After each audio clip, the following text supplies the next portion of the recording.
Blazers to advance to the Western Conference Finals for the second time in 3 years. They are 1 win away. But tonight, the Suns hope to rise in Game 5 and stay alive. Hello again, everybody. I'm Ron Thulin. We hope you were with us on Monday night for Game 4, and it was a classic playoff battle. It was a long playoff battle. We've got some numbers to show you. This was a game that was over 3.5 hours long. There were 304 points scored, a playoff record. 75 fouls, over 100 free throws. It was indeed a classic game. And joining me tonight, Jack Gibbons. Jack, that was a lot of emotion displayed by both teams in that game. Both teams having to come off it.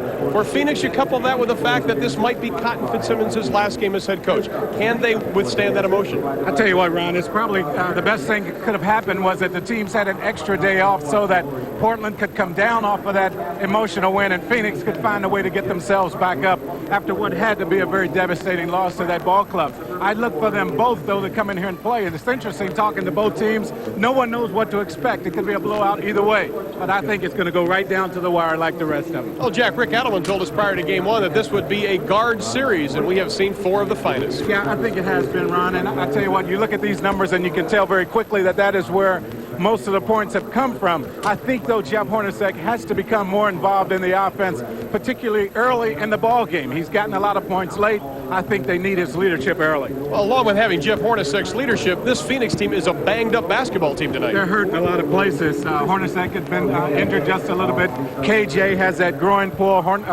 Marley has been bothered by a shoulder injury, and Chambers, of course, still bothered by that bad wrist. So it's going to be a tough one here for the Phoenix Suns. Physically, they will have to come out and do something about those injuries. Just forget about them and play here tonight. Well, they need everybody tonight, no question about it, but history is against the Phoenix Suns. The last time they won a playoff game here in Portland, April of 1984. When we come back, the lineups and the tip. Game 5, the Blazers and the Suns, next.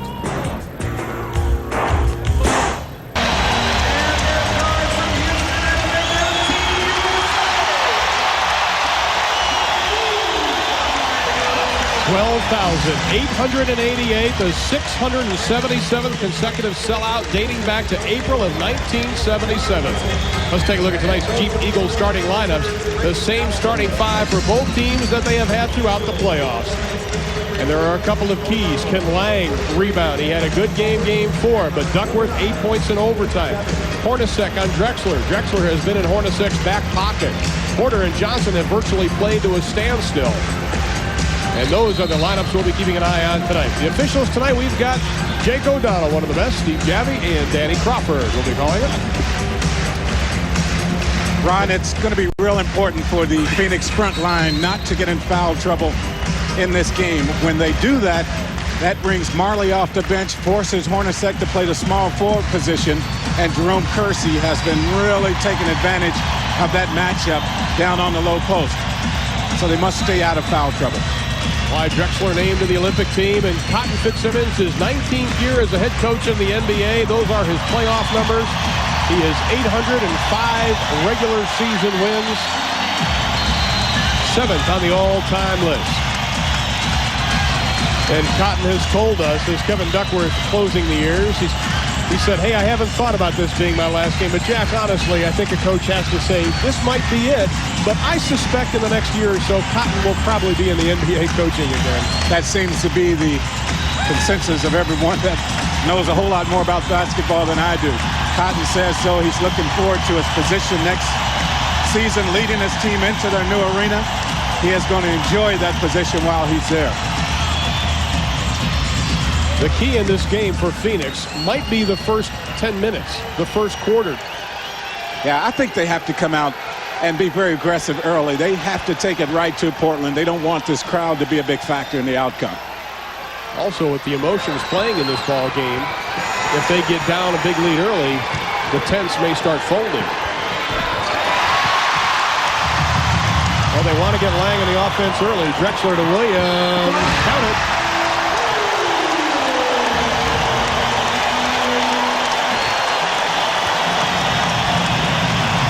is exactly what Phoenix does not want to happen. See, I just think there's a time when you just back off and allow the guy to score. And here's one of those. Lang, you see him right there with the effort, but he had his back turned to the play, recovered late to try to get over there for that block. I mean, give up the 2 points because he has to be on the floor for them to be successful here tonight.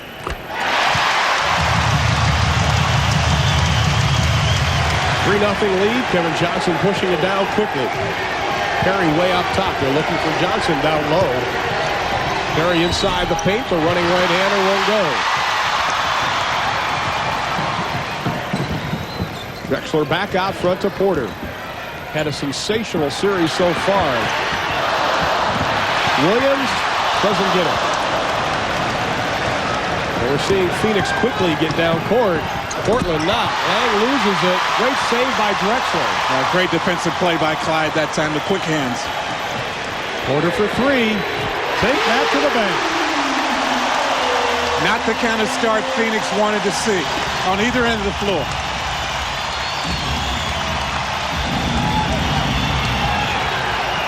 Lang's got an offer going, but Perry keeps it alive. I think Lang needs to continue to go, though. He needs to continue to go at the basket.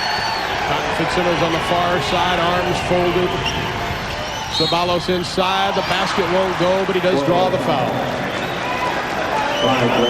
Foul is on Drexler. That'll be his first personal in the fourth quarter. Seattle by 8 over Utah. And Ernie Johnson in our studios, along with Isaiah Thomas, will keep you posted on that. And, of course, the game you saw here on TNT, New York over Chicago. What a series that has turned out to be. Ceballos only 65% in the playoffs and also this series from the line. He's looking into a sea of red and signs, and he gets the second. Porter has been able to get off to a quick start. KJ has backed off to allow him to have that shot, and he's made a lot of it. Jeff Hornacek had a switch on Kersey, and he cannot contain Kersey, and we've got a 20-second timeout by Phoenix. Listen to the crowd. Cotton using this time 20-second timeout to work his guys mentally. That's the only thing he's doing there right now. Chewing out some people.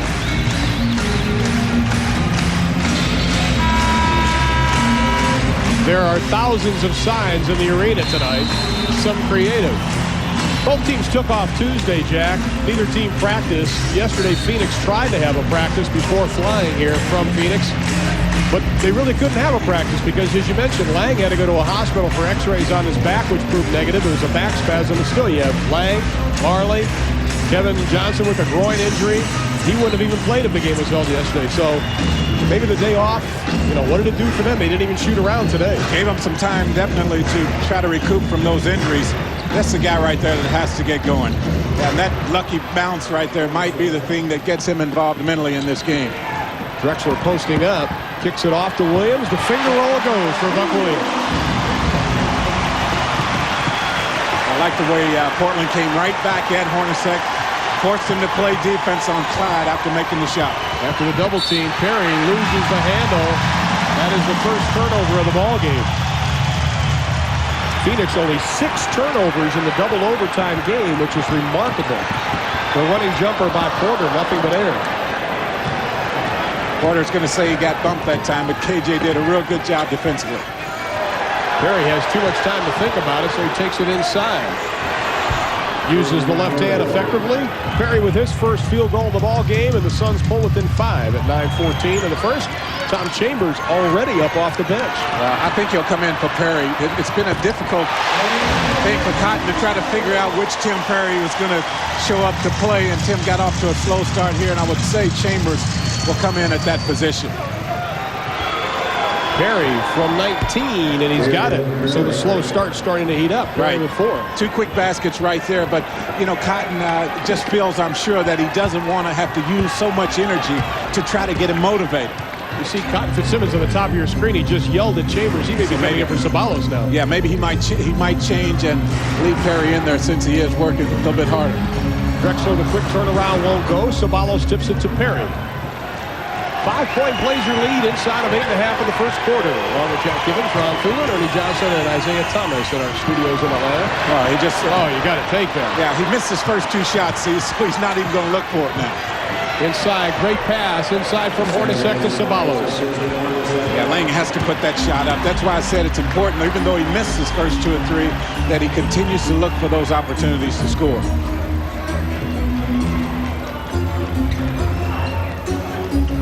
Drexler, Hornacek moves out on him. Shot clock at 7 as Kersey lets it go from the outside. They want to keep Kersey away from the basket, but he's making those shots look easy. Kersey averaging 18 points a game in this series, 14 overall for the playoffs. Phoenix still has a 15 on the shot clock. Tom Chambers comes into the lineup, averaging 16.3. And Ceballos will indeed sit down. And the numbers on Tom Chambers in the first Phoenix win, only 16 minutes. The Phoenix losses, he has a lot of minutes and points, and he kept them in the game in Game 4. He did. He had a huge game, as you know. Jake O'Donnell calling the illegal defense. 29 points and 6 rebounds in that ball game for Chambers, and he kept him close throughout the game. Still a lot of time remaining in that Seattle-Utah 6.5 in the fourth. We'll keep you posted on that ball game. Utah looking to wrap it up. Portland looking to wrap it up. If both do, Game 1 of the Western Conference Finals will get underway Saturday. Johnson hard to the hole, and that will not do anything for his groin injury. Drexler to Porter.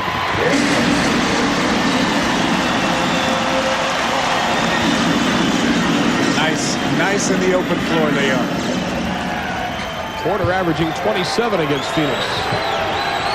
Williams on Chambers.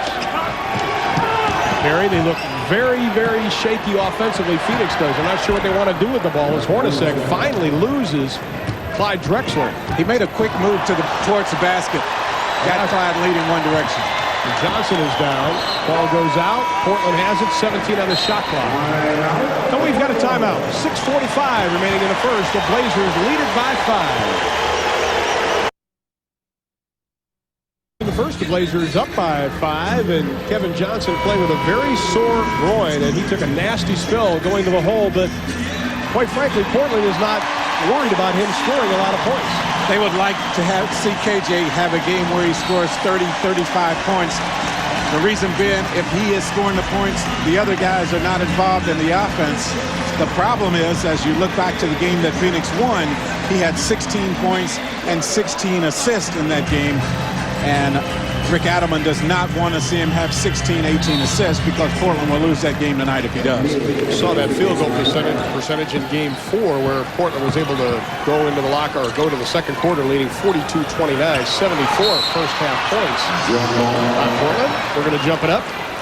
The double team that time, Lang and Hornacek put the pressure on Drexler. He locked it up. Lang got a hand on it. They would like to take the ball away from Clyde as much as possible. He already has 4 assists in this game. Suns trailing by 5. Inside, Chambers double pumps, and he gets the roll. That's what Chambers has been doing. He seems to be running a whole lot better. His injuries seem to be under control. He's playing without being bothered by those.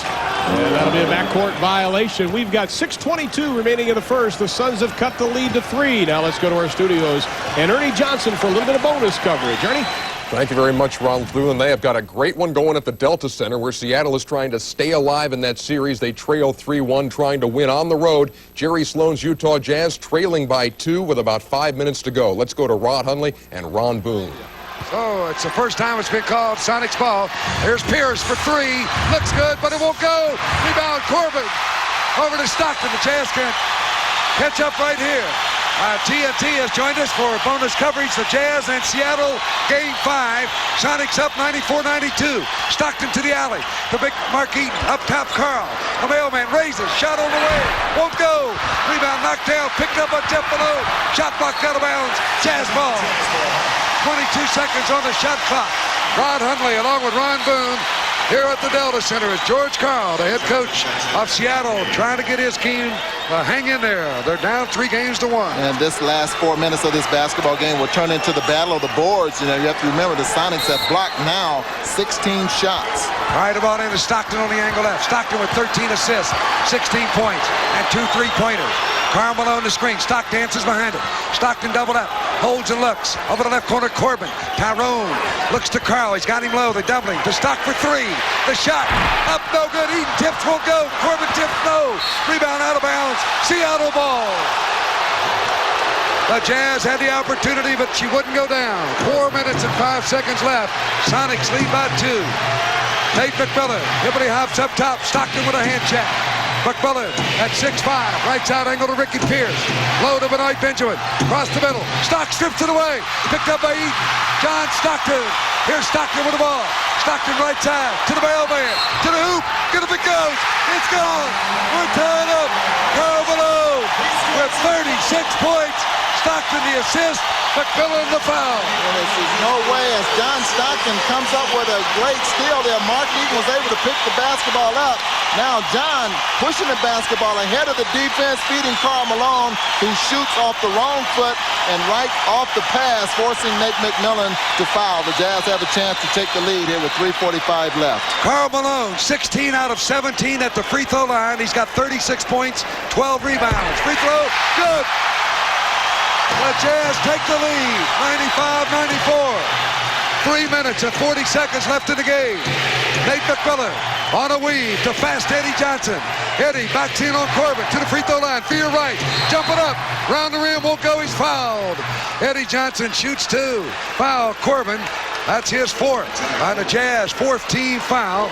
Eddie Johnson with 22 points goes to the free throw line. You know, whenever they meet. So Eddie Johnson going to the line, trying to tie the game for the Seattle Supersonics late at the Delta Center. Now it's 95-95. Meantime, the Blazers and Suns, it is 20-17. Portland leading Phoenix by 3 as they try to close them out. Let's see if Eddie Johnson can break the tie. Seattle on top 96-95, and we'll keep you on top of that game as it wears on in the 4th quarter, about 3.5 to play. And now let's go back to Ron Thulin and Jack Gibbons at Memorial Coliseum, guys.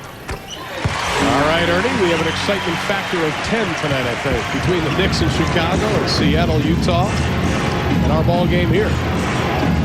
4-point Blazer lead. Neely hits the tray. Well, that's something that we didn't see a whole lot of from Ed Neely before this season. He has shot the three-point shot very well this year. Cuts the margin back down to 1. Ames set to check in for Portland. West for Phoenix. Duckworth backs him in. The right-hand shot goes. Boy, he is just so strong. Lang doing everything he can to keep him out of the paint. Only 4 teams have come back from a 3-1 deficit. Chambers hits the deuce. Chambers and Neely have been good additions to the lineup by Cotton Fitzsimmons. Lang, though, keeps passing up shots. He missed his first 2 shots very badly, and now, even though he's close, he won't even look for the shot. Drexler rolls it around for his 7th point of the ball game. Now Marley moves out on Drexler. That's been an interesting matchup the whole series. Drexler comes out on Marley. Both guys play so hard, and Marley takes tremendous pride in his defense. Shot clock at 8. Lang, this time he doesn't pass it up, and he nails it. Well, that's important for him to go on and take those shots. He missed those first ones. They need some offense from him in the middle. Back to a 1-point Portland lead. Porter, the quick pull-up. Porter with 9, and that has been his history in this playoff. Get a lot of points in that first quarter. That'll be an offensive foul on Kevin Johnson.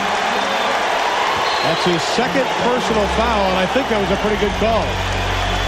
We've got a timeout. 2:34 left in the first. A 3-point Portland lead. Ron, it looks like it's going to be another one of those high-scoring games. You saw your score right there. KJ thought Porter was moving when the contact was made. One of those calls that could have gone either way, but watch his reaction. KJ has been upset in this game. He thought he's been bumped both going to the basket, a couple of illegal screens. He's been beefing at the officials, and that's why that might be the reason why he hasn't gotten many calls so far in this game. We see the first quarter field goal percentage. Drexler and Porter have combined for 7 of 9, and Kevin Johnson is going to take a place on the bench as Steve Burt, 30 third-year throw out of Iona comes into the lineup. We've talked about his story throughout. Utah now with a 3-point advantage over Seattle inside of 2 minutes. We'll be checking back on that ball game. And Danny Ainge comes in for Portland along with Enos Watley. So both coaches, unlike the previous 4 games, going to their benches very early with a lot of players. Well, you mentioned, Ron, just a little while ago that both teams look a little bit tired. And I think that's the reason why you see so many changes made early in this ball game. Here comes Burt. Had a chance to win game 4, but his 15-footer went about 3/4 of the way down and popped right back out.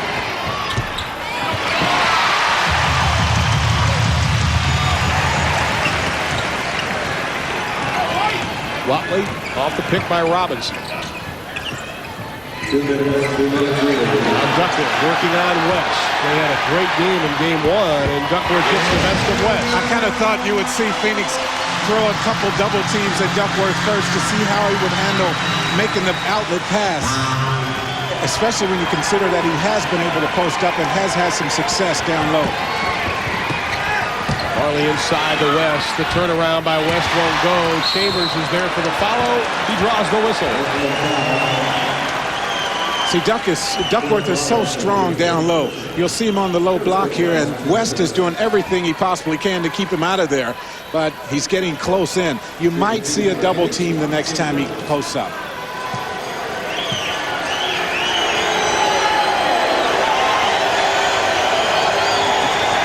Hey, the real problem with doubling up on Duckworth is everybody on the floor for Portland has been shooting the ball so well, especially at the guard positions.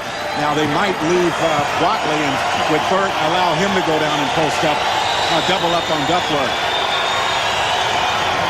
Chambers gets the second of 2. He now has 5 for the ball game, but the lead is still 4 with about 1:30 left to be played in the first.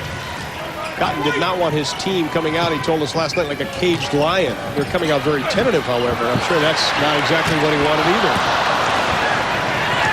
2-on-2.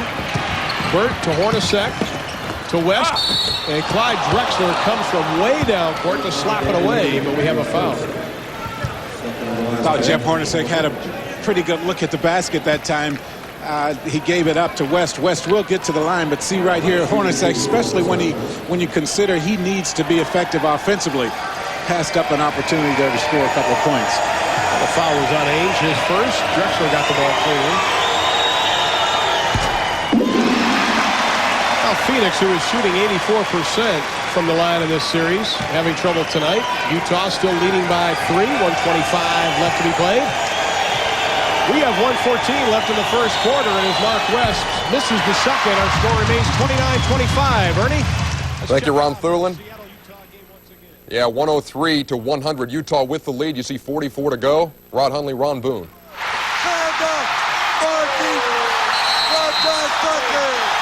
A 5-point lead. 40 seconds left in the game. Oh, baby. There's a timeout as Stockton made a perfect feed. As Big Mark slammed it in. And a timeout. We'll keep it here. Stockton with 17 assists. Watch John after this assist. He finds Mark for about the 4th or 5th time throughout this basketball game underneath the basket all alone.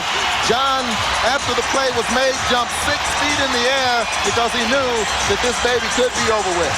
105-100. Jazz with a lead. 40 seconds left.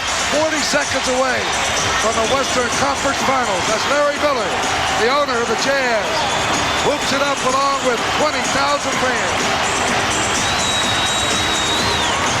If the Jazz win this game and Portland beats Phoenix, the Jazz will play Saturday afternoon in Portland.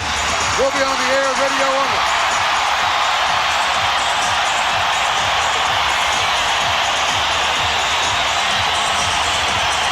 This telecast is presented by the authority of the Utah Jazz and the National Basketball Association solely for the entertainment of our audience.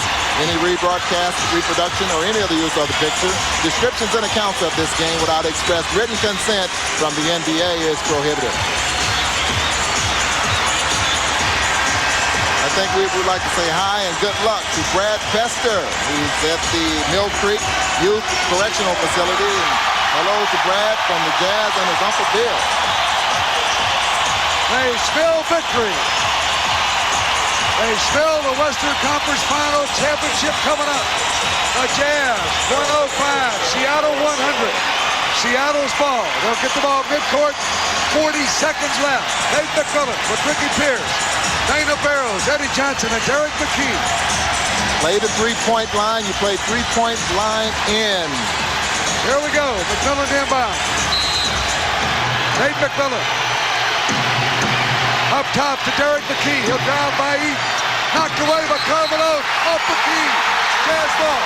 Jazz basketball. 37 seconds left. Ball in battle to Stockton. Stockton in the backcourt. Stockton yo-yoing. Barrows chasing him and fouls him. Stockton shoots two. 32 seconds left.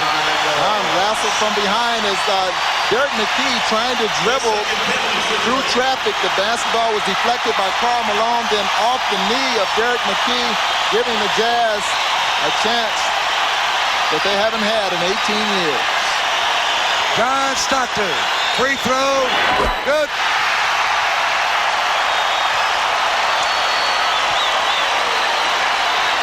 $17 for John Stockton. One more. It's good. 107-100. Jazz with a lead. 30 seconds left. McMillan down the left side. Eddie Johnson. Eddie leaping lead. Shot air ball. Jazz ball. Jazz ball. 24 seconds left. Karl Malone into Jeff Malone. Foul. Eddie Johnson. We're on our way to the finals of the Western Conference for the first time in Jazz history. You gotta love it, baby. And what a time to take over the basketball game. The last 5 minutes of this game, it was all Jazz. Well, not all Jazz, but it was enough of Jazz defense and rebounding to take over this Sonics team, now leading 108-100. One more for Jeff. He's good. 109-100. Front court, Dana Barrows. Drive the middle. Eaton is there. Force it up. No good. Karl Malone rebound to Jeff Malone. Jeff dribbles out of backcourt. He's fouled. 14 seconds left.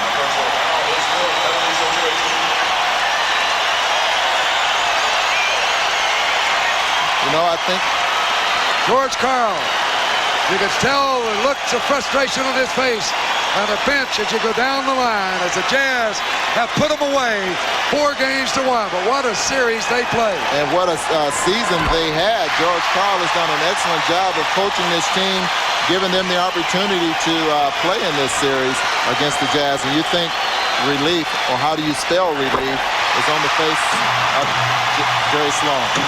Both free throws good. 111-100. Barrows in the paint. 10-footer, no. Rebound Stockton. 7 seconds. It's all over. 5 seconds. Stockton dribbles the clock out. The Jazz win it. They're on the way to the Western Conference Finals.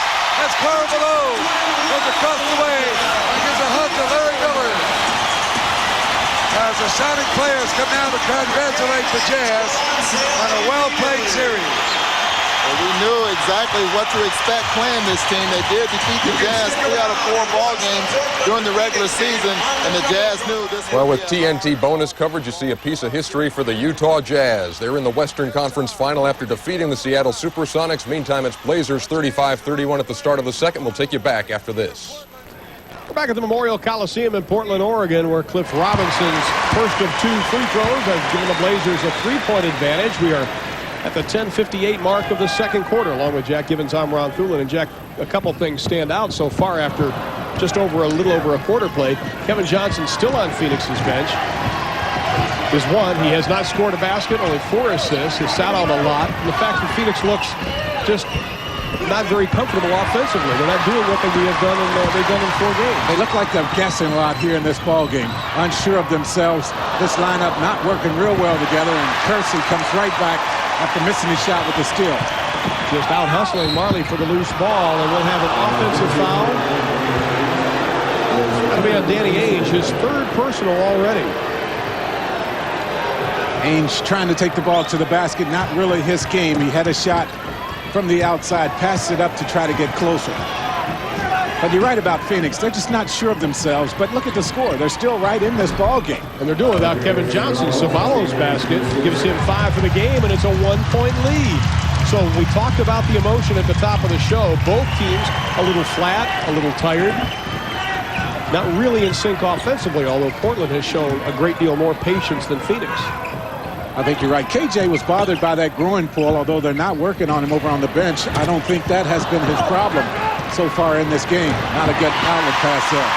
Not very smart by Lang. Robinson to Watley. Inside. Back to Robinson.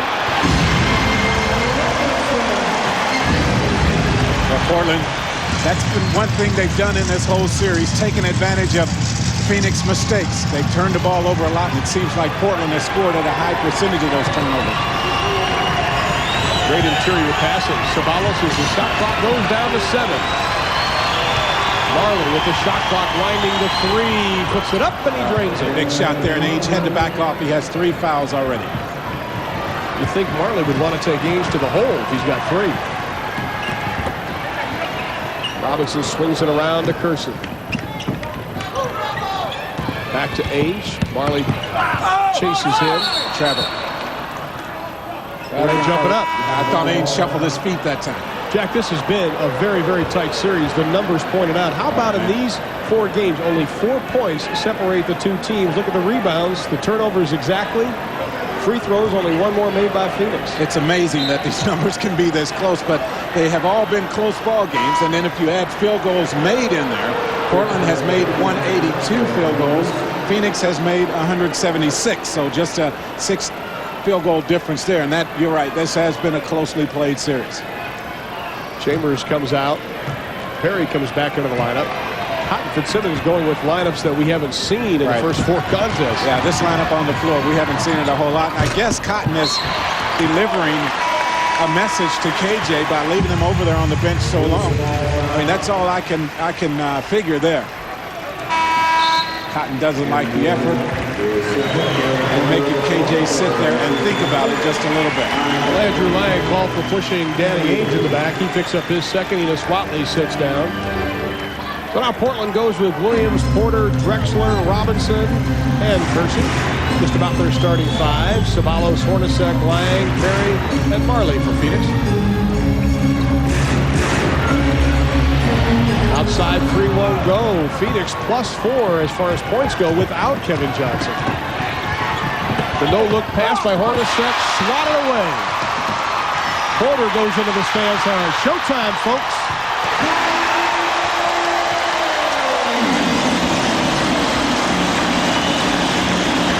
Porter just outran everyone. Well, that ball made the nice outlet to Drexler. Of course, did a good job of seeing the floor. Marley quiets the crowd. Much credit. Kersey is limping as he runs down the court. He's been bothered by that bad ankle. I mean, he has been bothered by that ankle all season long. Porter a little bit off. Williams comes up with the offensive rebound. Something that Phoenix, believe it or not, owned in Game 4. Robinson, the quick shot won't go. Savallos with the rebound. This is a scrappy 5 in for Cotton Fitzsimmons. And they have to play that way. They have to get to every loose ball. They have to get to the offensive boards. Perry over Robinson, nothing but net. So Tim Perry, who got in foul trouble early in Game 4, now gives Phoenix their first lead of the ball game at 43-42. Still about 7.5 left in the second. What we've seen from Phoenix in this quarter is a much slower pace. With KJ on the bench, they've been forced to go to their half-court game, and they've been able to execute there against the Portland defense. Williams over Lang. Lang gets just enough body on him. Rick Adelman didn't like it. Marley left open for the 3. Doesn't get it. Robinson with good position. The outlet to Drexler. That's not over and back. He wasn't completely over the timeline. Monster slam try by Kersey, but he's fouled on the play, and we've got a timeout. 6:51 to be played in the first half, and the Suns lead it by 1. Suns by 1, 6:51 left in the second. Good interior defense leads to opportunities on the other end. You'll see Kersey come over from the weak side with the block, and then Porter is going to just outrun Jeff Hornacek for that one, understanding that Drexler is already down waiting, and the crowd loves it here. With that block, Kersey ties Drexler for the lead in blocks during the 1992 playoffs. The strength of Phoenix throughout the first 4 games, Jack, we've seen has been their bench, obviously, with Chambers and Marley coming off, as we see the field goals by quarters. The bench today, 22 of the 43 points for Phoenix have come from the bench. Ron, I know you're wondering about KJ sitting over there on the bench. And I can't figure it out either. I don't think he's injured, although the trainer is there now talking to him, and KJ seems to be stretching over there on the bench. That groin has been bothersome. But you see him, he looks like he's in a good mood there. He looks like he's okay. Cotton just hasn't put him back in the game. He's been out 9 minutes now. Kersey perfect from the line. He has 6 points so far tonight. The Blazers regain the lead by 1. Andrew Lang, by the way, did pick up his 3rd personal foul on that last play. So now, once again, Phoenix has to play without a center. Chambers for 3, way short. Williams swipes it away from Hornacek. And that's just Lang picks up 2 fouls because he's off balance defensively. He comes over late to help out instead of trying to get position. And now he's going to have to spend the rest of this half on the bench. Marley moves out on Drexler. The shot clock showing 6. Kersey, the turnaround. He has been shooting. Oh, that's a tough shot, falling away from the basket in the corner. Perry working on Robinson, faces the basket. Tries to force the pass inside. That's the 4th turnover for the Suns. That's what I like about Kersey. He just goes about his business. He does it on both ends of the floor. You don't hear a whole lot about him because of Drexler and Porter.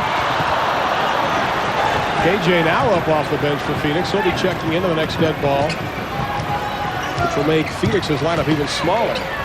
Hornacek, the I'm jumper glad to see that. I am glad to see Hornacek create a shot for himself. He relies so heavily on screens and KJ's penetration for his offense. The only game they won, he had 30 points. Williams gets away from Chambers. The shot partially blocked, but that will be goaltending. Buck Williams checks in with 6 points at the 5:29 mark. A 3-point Portland lead.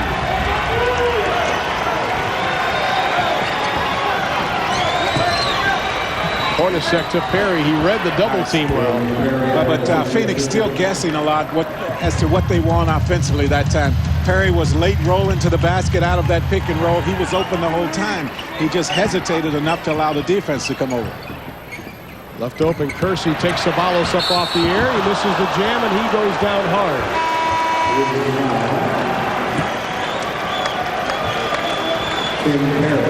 That'll be called on Perry, his first personal, 4th team foul here in the second quarter. So now Kevin Johnson comes in. Hornacek will take a break. Ed Neely checks in, and Cedric Ceballos sits down. Duckworth also back in for Portland. They'll give Cliff Robinson a rest.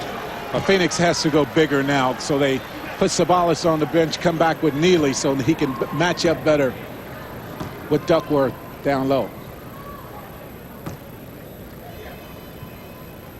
Well, at the conclusion of tonight's game, Jack and I will be selecting our Budweiser player of the game. As we look at Jerome Kersey, the 8th-year pro out of Longwood College, Virginia. 2nd-round pick back in '84, the 46th player chosen overall. A long line of small college players that play for the Blazers. 3-point Portland lead inside of 5 minutes in the second quarter.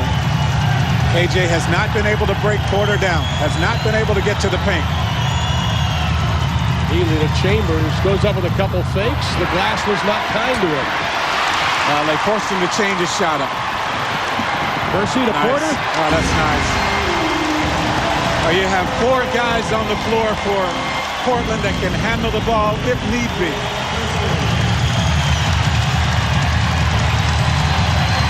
Marley tries to dish it off. Porter on the break. He released quickly.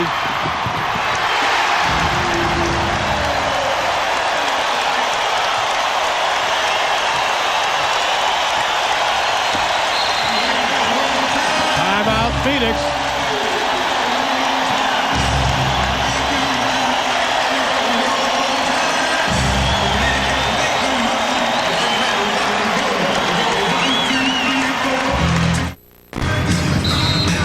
Portland has opened up a 7-point lead, and they have done it because they have picked up the pressure defensively, kept the Phoenix Suns off balance, and then executed in the open floor. Boy, they have been very good on the fast break so far in this game. About the turnover situation, 6 tonight, and we're not even out of the second quarter.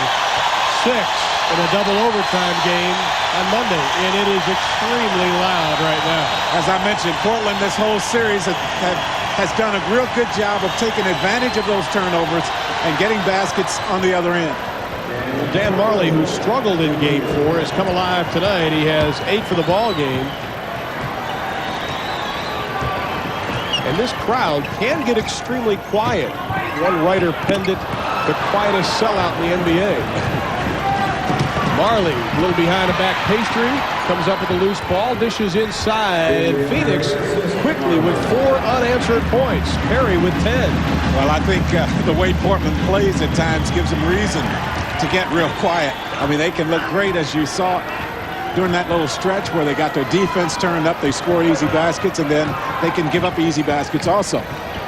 Shot clock at 7. Duckworth now on Chambers. Should just back him in. Well, he gave Chambers a forearm right to the face there. A three-pointer by Drexler. 16 first-half points for the newest member of the 92 Olympic team. Chambers tries to answer, and he does. That keeps the crowd out of the game. Keeps them right out. Chambers now 4 of 5 from the arc here in this series. Drexler again. Johnson out of the pack. The Suns trail it by 3. 2:40 left in the half. KJ needs a basket.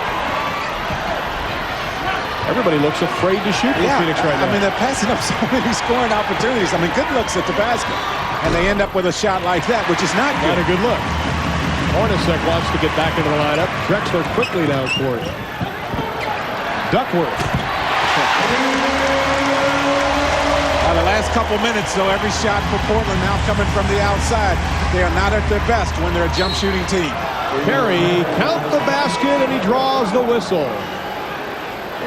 And that will be on Duckworth. That is his first personal. I'd like to remind you, coming up at halftime, our Prudential halftime report with our own Ernie Johnson. He'll be joined by one of the greats of the game, Isaiah Thomas, in our studios. He'll take a look at the Bulls, Knicks, and the Sonics, Jazz, all coming up on the Prudential halftime report in 2 minutes or 13 seconds of game time, plus a 2-minute commercial.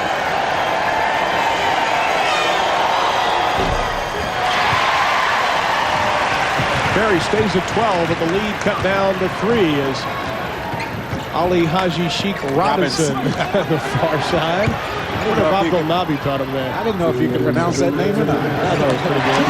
Kersey from the outside.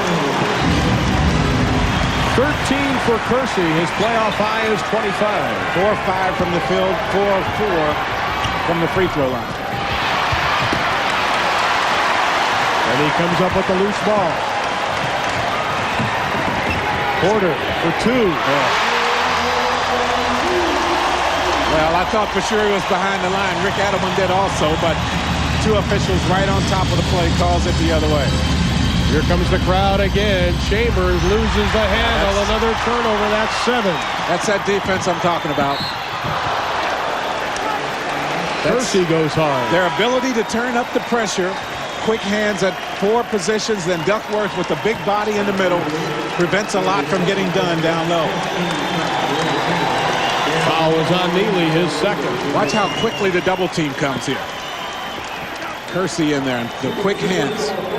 And then they've done this. They have executed very well, Portland, in the open floor. Talking to the coaches prior to the game, Jack Shallow, the assistant, Rick Adelman, both gave a lot of credit to the Blazers' success this year to Jerome Kersey, and you touched on it early about he's been playing with a bad ankle. His regular season numbers are down, but this is a young man that has had to play through a lot this season. Yeah, they expect him to have surgery on his ankle after the season. Going to have to go in and clean out some damage in there. Kersey now with 15 points to go along with 6 assists and 4 steals. The lead is 9. That is the biggest. And another turnover by Phoenix. Here come the Blazers with the numbers. Drexler. Oh, my goodness. Oh.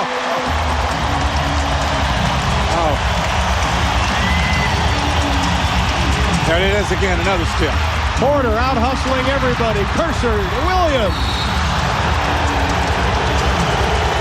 Well, they are swarming the ball.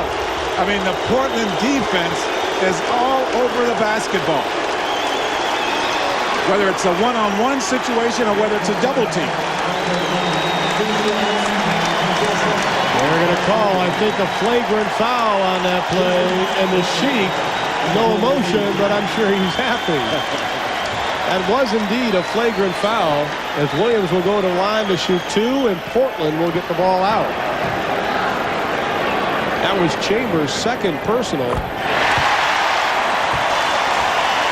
Chambers is arguing, says he is going for the ball. But I think it's important. You see it right there. Definitely got him across the arm. A little bit excessive, I guess. But I think it's important for Phoenix to continue to be physical as Portland takes the ball to the basket.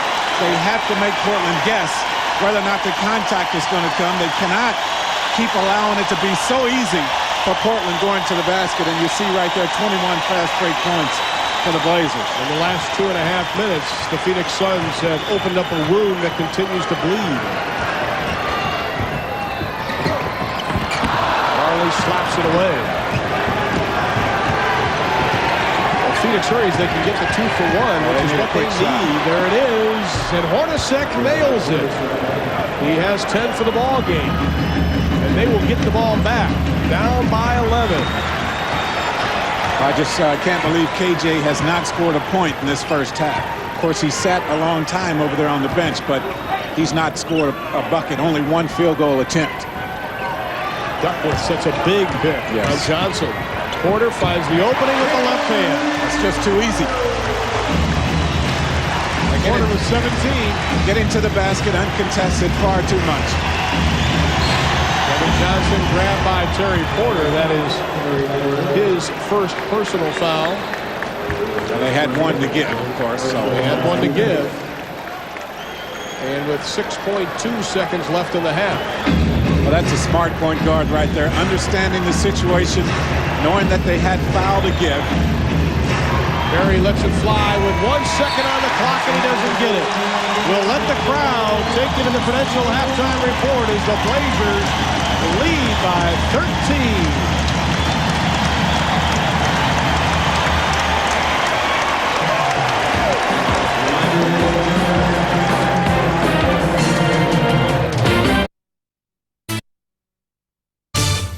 They're halfway home in Portland in what could be the clincher for the Blazers. They lead the Suns 71-58 and lead the series 3-1. Ernie Johnson in Atlanta with the Prudential halftime report, joined, as always, by Isaiah Thomas here for our doubleheader night. And, you know, the stats don't always tell the story, Zeke, but Kevin Johnson, 0 in the first half. That tells you a little bit of something about this game. Well, he's got to get involved in the game. He's got to get involved offensively for them to score points. But I think the biggest problem that they're having is they can't stop Portland from scoring. They've scored enough points in the first half. 58 points is a lot of points. But Portland has scored 71. I think Portland has come out on a mission to close this series out, and there was a struggle back and forth for the first quarter and the second quarter, the emotional struggle. I think the last 3 minutes of the second quarter, Portland's emotion just overrode things that Phoenix were trying to do, and they couldn't stop them from scoring. So it's a 13-point lead for the Portland Trail Blazers at halftime. Earlier tonight, game 1 of our doubleheader, 100-86, New York stays alive against Chicago. Patrick Ewing with a huge game. It just conjures up images of the 1969-1970 season, the championship, the New York Knicks against the LA Lakers. Remember, Willis Reed goes down in Game 5, misses Game 6. They say, what's going to happen in Game 7? He goes to the Garden, and the place is rocked off of its hinges because Willis comes on and plays, and the Knicks beat the Lakers for the title. Well, tonight, here's Pat Ewing stepping on Bill Cartwright. He goes down and twists the ankle. Ewing leaves the game.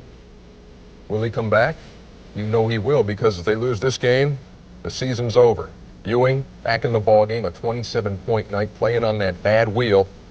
Gets it to go off the glass. 27 points on the evening. New York with a 100-86 victory to stay alive. Now the question, how about the big guy's status for Game 7? Pat Riley says he'll be there. You can count on it.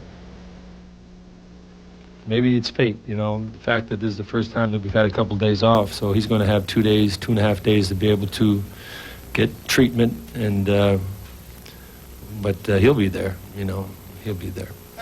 You know, we talk about the Willis Reed kind of connection on this thing. You can identify with this, the '88 finals, playing at the Great Western Forum, and you had a bum ankle and still went crazy on those guys. Does something take over in your mind when your ankle is saying, let's go home? Well, you just don't want to be denied. You want to win. You want to do everything in your power. And as an athlete, you call on your body to do supernatural things or superhuman things that most people don't call on their body to do. And you just don't want to be denied, and you become extremely focused, and you go out and you try to concentrate on the things that you have to do out on the basketball court. You have done some superhuman things. I cannot make the same claim. Let's talk about the Seattle Supersonics and the Utah Jazz also playing tonight, and the Jazz trying to close out Seattle at the Delta Center. Jerry Sloan's guys up 3-1. John Stockton, end of the first half. Slices, dices, hammers the three. They're up by 4 at the break. Seattle comes back to take a lead. Eddie Johnson, the grizzled old veteran, draining a three-pointer, 82-79. Sonics trying to stay in this thing, but it's Stockton inside to the mailman, right? No! It's Mark Eaton, had a bunch of big buckets down the stretch. Tough to miss from that close in. 105-100 at that point. It ends up 111-100. Utah with the win, and they advance for the first time ever to the Western Conference Finals. If it's Portland and Utah, who do you like? Well, I like Portland. I like Portland to come out of the West. They've been the most dominant team in the West the whole season, and I like their talent, I like their toughness, and I think they're hungry enough to go back to the finals. The thoughts of Isaiah Thomas here, and we have much more to come from Zeke when we come back as the Prudential Halftime Report continues.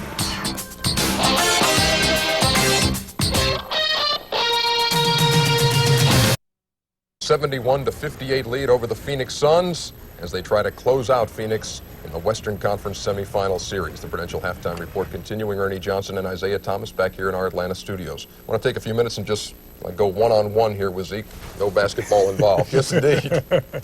You're 31 years old now, big guy. The rest of your career, how do you see it? How many more years you want to play? Where do you want to play?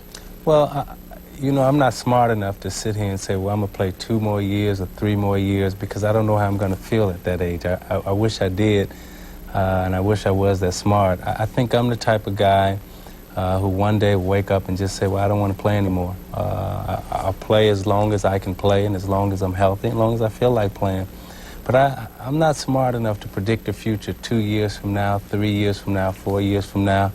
You just play until you don't want to play anymore, and then you jump up and say, I quit. So right now you're still happy playing, but let me ask you about the Olympic team thing.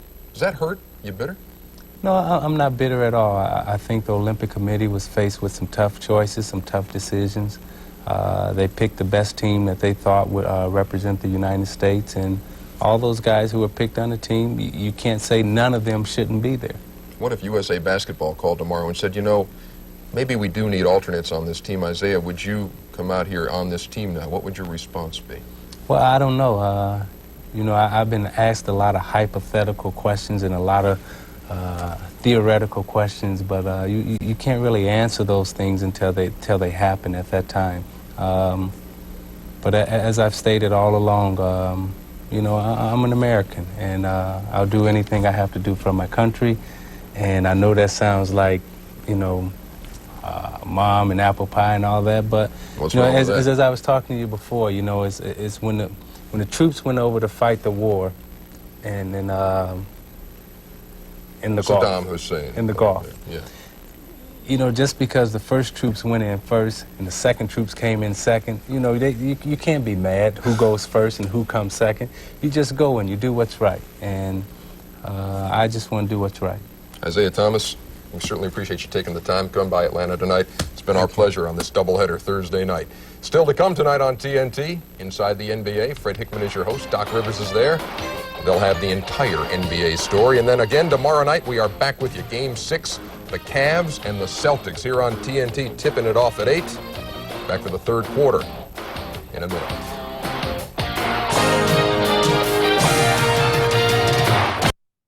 Blazers looking to make it 3 straight trips to the Western Conference Finals. They defeated Phoenix 25 of the last 27 meetings right here in Portland. I think Isaiah Thomas hit it on the head. He said, right now, Phoenix cannot stop Portland, especially Jerome Kersey. Well, you look at the way Portland it's getting their baskets here in this game. They're doing it because of their excellent defensive play, and you'll see right here how much Phoenix has to score even to get shots at the basket. And then with the quickness that Portland has at just about every position, they have been able to get out on the floor, and they have executed very well in the break.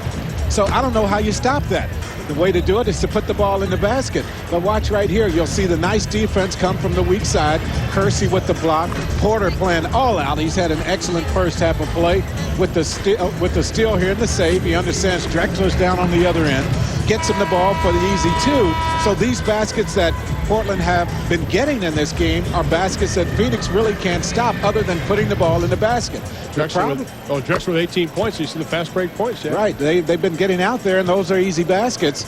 Drexler with 8 off the fast break. But look at those numbers. I mean, they're shooting layups, Porter and Drexler. So, yes, they're going to shoot high percentages. They've been able to do it because of their defense. And then look at the Phoenix guards. KJ, only 1 field goal attempt in this game.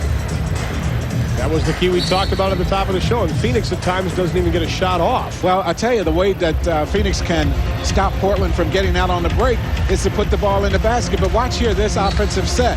Look at all the uncertainty of Phoenix on half court when they're in their half court offense. And then look at the shot they settle for. A contested shot by Chambers falling away from about 18. And that, once again, leads to opportunities for Portland to get on the break and get easy baskets. Well, the only thing keeping Phoenix in this game is the 27 bench points provided by Marley and Chambers. And because of Dan Marley's shooting, he will be starting the second half of play. Chambers does not start, but Andrew Lang, playing with 3 personal fouls, will begin the second 24 minutes. Portland goes with the same 5 that started the game. 24 minutes left for the Portland Trailblazers. If they can hang on and advance to the Western Conference Finals against the Utah Jazz. I said at the top of the show, Lang has to stay on the floor. I'll say it once again. And Jake O'Donnell makes a good call. They're going to jump it up.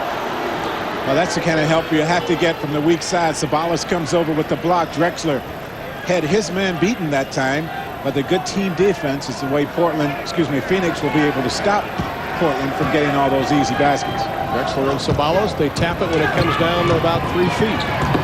Johnson takes it strong, dishes off. Rejected by Clyde Drexler. Drexler says, I can play that game also. Portland had the numbers. Portland holds it up. Good conversion that time defensively by Portland. Marley cuts it off. He's going to be on Porter. Now they've got Drexler being guarded by Johnson. Kersey with Hornacek. No match there. Yeah, that's the matchup that has been the problem. But Sabalas over once again from the weak side. So Hornacek needs help with Kersey. Marley swings it around to Johnson. He goes right around Drexler and dishes off to Lang, who loses the handle. But still, Kevin Johnson did not take it strong to the hole. He was looking to dish it off the whole time. I think KJ sometimes is guilty of being a little bit too unselfish. You know, he gets into the paint area, and instead of looking for the shot, he's looking for his teammates. But when you're having a game like he's having, only one field goal attempt, no points in the game, you have to get something going offensively. And you give the ball up to guys that are not making their free throws. West missed a couple in the first half, and then Lang misses this one, and you come out on the short end by giving it up.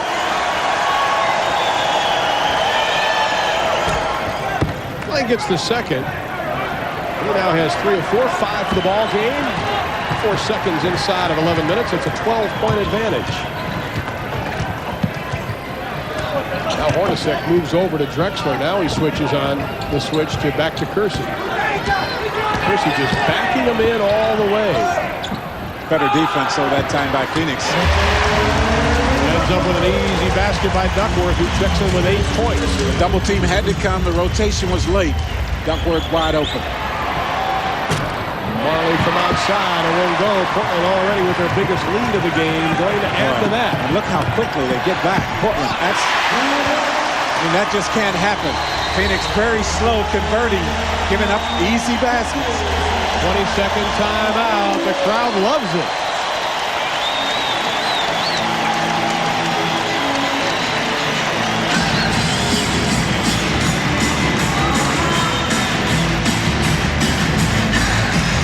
Portland Trailblazers 4 at home in the 1992 playoffs, and what you're hearing is Blazer Mania, something that started 15 years ago, really back in 1970 when the city was awarded a franchise, and it has become a very intense relationship, and a lot of it this year. I'd like to remind you, we've got another game coming your way tomorrow night at 8 o'clock Eastern time. This has turned out to an excellent series, too. The Cavs and the Celtics, Game 6. Bob Neal and Hubie Brown will be calling all the action on that. Williams comes up with a loose ball. Here come the Blazers, leading by 16, their biggest of the game. I wonder if Cotton told KJ during that 20-second timeout that he has to come out and start being more assertive offensively.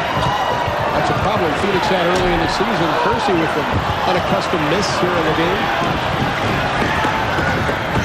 Lang stays back to wait for Drexler to come down, so he's not caught cherry picking. But we've got a basket and a foul, and you talked about him being assertive. Well, he's starting now to look for his shots. He's still getting to the paint, but instead of looking for his teammates, he's trying to get some points on the scoreboard of his own, and he'll have a chance for a three-point play. That's his first basket of the game, his first 2 points.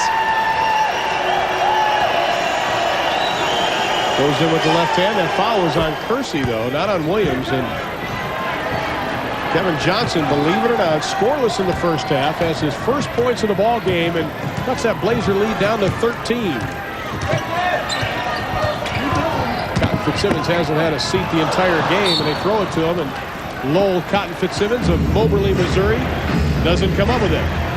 Jack Gibbons and Ron Thulin at the Memorial Coliseum in Portland, Oregon, where it has been all Blazers from the beginning. But Kevin Johnson with 5 points here in the third quarter has cut that 16-point Blazer lead down to 11. Well, the thing now Phoenix will have to do, they have to continue to put the pressure on the defense. There it is right there, another turnover. The bounce pass to Johnson takes it strong to the hole around Drexler and won't fall. That's a tough miss right there. He makes the basket. It forces Rick Adelman to call a timeout, and Phoenix gets some momentum. Porter posting up on Johnson. The double team by Marley, who goes on the switch. Duckworth finds the open man inside. Williams is hammered.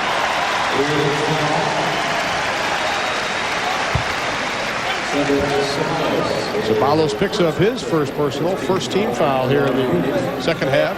Well, you see the good passing right there, and Buck Williams with the pump fake might have traveled that time, and he gives Ceballos the eye that time as Cedric got his hand tangled up in Buck's shirt. Buck Williams, the 11th-year pro out of Maryland, came over here from New Jersey back in June of 1989. That sent Sam Bowie over to the Nets. Well, he has been a big difference in this ball club. He came over. I think the team immediately from Buck's work on the defensive end of the floor understood what playing hard was all about. They watched Buck in practice. They watched him in games. They saw how he laid it on the line on the defensive end of the floor first. And I think it just started to infiltrate the whole team. Spending 8 years in New Jersey will do that for you. For Hornacek, the jumper won't go. All belongs to the Suns with a new 24. I think you learn when you get with a better team that winning is a whole lot better than putting up the big numbers and losing. You learn unselfish basketball. Buck brought that here. Lang inside. Oh, the monster slam is rejected, but there is a foul. But that shows the Portland defense how they converged on the ball. And I think that's a big difference on that play and how it has been when Phoenix has taken the ball to the basket and when Portland has taken the ball to the basket. Now watch how they come over and put bodies on Lang as he takes the ball to the basket. And then think of how many uncontested layups Portland has taken on the other end of the floor.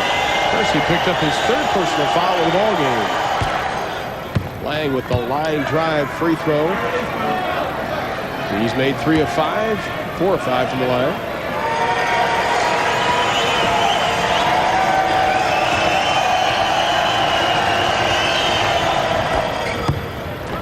Andrew Lang, who moved into the starting lineup full time this year, gets them both, and the lead is now cut down to 10 inside of 8.5 minutes of the third quarter. Johnson playing tough on Porter. Ceballos getting a lot of playing time in the third quarter. Hasn't seen a lot of playing time in quarter number 3 so far in this series. The outside shot won't go. Rebound, Williams had it into the hands of Duckworth. And I still haven't figured out how that shot goes for Duckworth.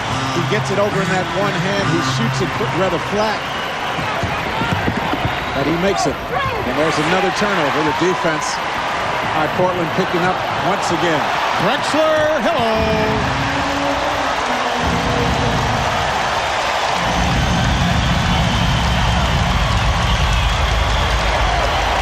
He had the best-kept secret in Phoenix, Arizona on Monday. He knew when that game started that he was named to the '92 Olympic team. Jeff Petrie told him just prior to the game, Sabalos sneaks inside the defense and gets his 7-point. But still, how he was able to play that ball game knowing that he was on the team, it probably took a lot of pressure because since September, that's all he's heard, and he hasn't made a big deal about it. I talked to him right before the game, and I said, do you know yet? And he kind of gave me a look like I might know something, but he didn't say yes or no, but he gave me a look that I thought meant he had been chosen. 3-on-2, Phoenix. Johnson, the Hornacek. The foul is committed as Jeff Hornacek goes hard. That'll be a Clyde Drexler. That is his second personal, and we have a timeout. 6:58 left in the third quarter. The Blazers lead it by 12. Left in the, or 1 quarter left in the basketball game as we're in the third. 80-68 is our score. 6:58 as we look at tonight's Chevrolet scoreboard in a game you saw here on TNT. The Knicks over Chicago 186, tying that series up at 3 games apiece. And once again, big night for Patrick Ewing equals big wins for New York. And in the other Western Conference semifinal this evening, it was Utah by 11 over Seattle. They win that best-of-7 series 4-1, and they are watching it in Salt Lake right now to find out the outcome of this game. Jeff Hornacek, 10 points in the first half, none here in the third quarter. And he goes to the line. One problem Jeff has been having in this entire series is that every defensive assignment he's had has been the guy Portland has gone to on offense. So he's had to work so hard defensively, he's not had time to think about his offense. He is 30 of 33 from the line in the playoffs. And another one for Jeff Hornacek. The lead is down to 10, and a little full-court pressure by Phoenix, and they back off, allowing Johnson to go one-on-one with Porter. Portland's a very difficult team to double-team because of their quickness and the good passing at least 3 out of 4 positions on the floor at all times. Duckworth trying to set a pick to open up Drexler. Duckworth 3 of 3 here in the quarter. Backs his way in. Lang with the rebound, the outlet to Hornacek. 6:34 left in the third. And Jeff just flat out lost the dribble.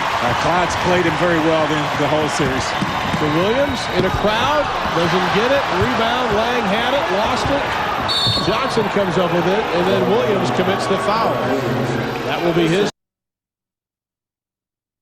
As he took the ball to the basket.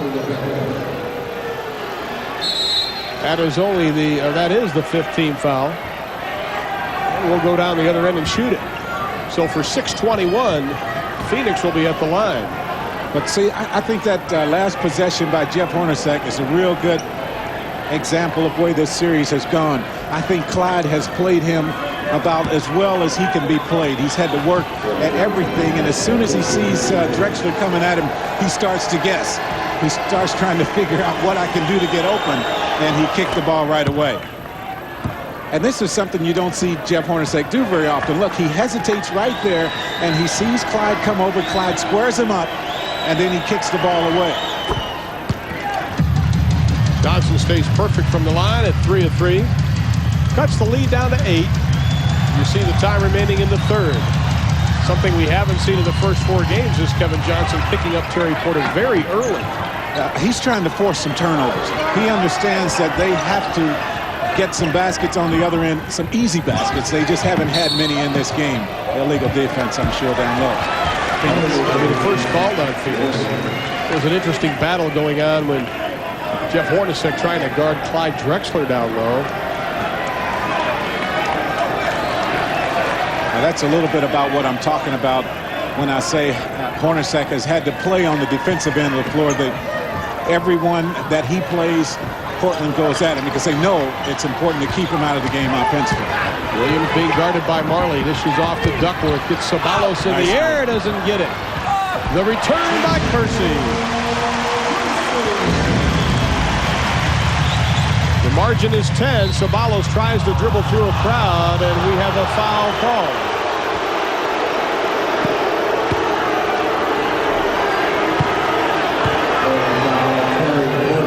That foul is on Terry Porter. That'll be his second personal foul.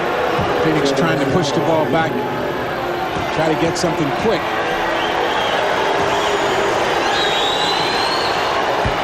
Ceballos, winner of the slam dunk contest this year, the blindfolded, questionable slam dunk. I'm still trying to get him to show me that blindfolded use.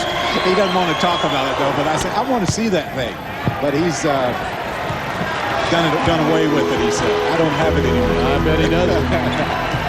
Ceballos from a long line of good second-round picks. Drexler for three off the back of the iron. Rick Adelman doesn't like those quick shots, even if they're open. They want more patience. You know, if you feel like you can get the offensive rebounds, and Portland obviously does, you know, you don't hesitate putting those shots up. Mismatch Johnson on Kersey, but he has to dump it off to Duckworth. Ceballos clears the rebound, loses it to Williams. And I feel sorry for Cotton over there right now. I mean, I know he's just saying, what can I do to get the ball off the boards and get something started on the other end? Hornacek, the quick pull-up doesn't get it, so Phoenix getting one shot, and then they head the other end. 11 rebounds now for Buck Williams, and the crowd getting back into this game. Duckworth, Kersey from 20, doesn't get it. Marley tried to tip it to Lang, and he comes up with it. 4:34 left to be played in the third. Chambers will make his first appearance in the second half for Phoenix. Once again, Phoenix spacing bad. Yes. Not paying attention. Jeff Hornacek just has to reach out and touch someone. Well, you saw KJ go flying to the floor, and it was actually Jeff Hornacek that hit KJ and forced him to the ground. And well, I tell you, the spacing has not been good for Phoenix most of this game on the offensive end of the floor. And then couple that with the uncertainty, and they have struggled. And there they are again, just missing their assignment. Well, Jerome Kersey said in the paper today that Phoenix can't guard anybody. They're not a good defensive team. That was very true there. Timeout. We'll be back.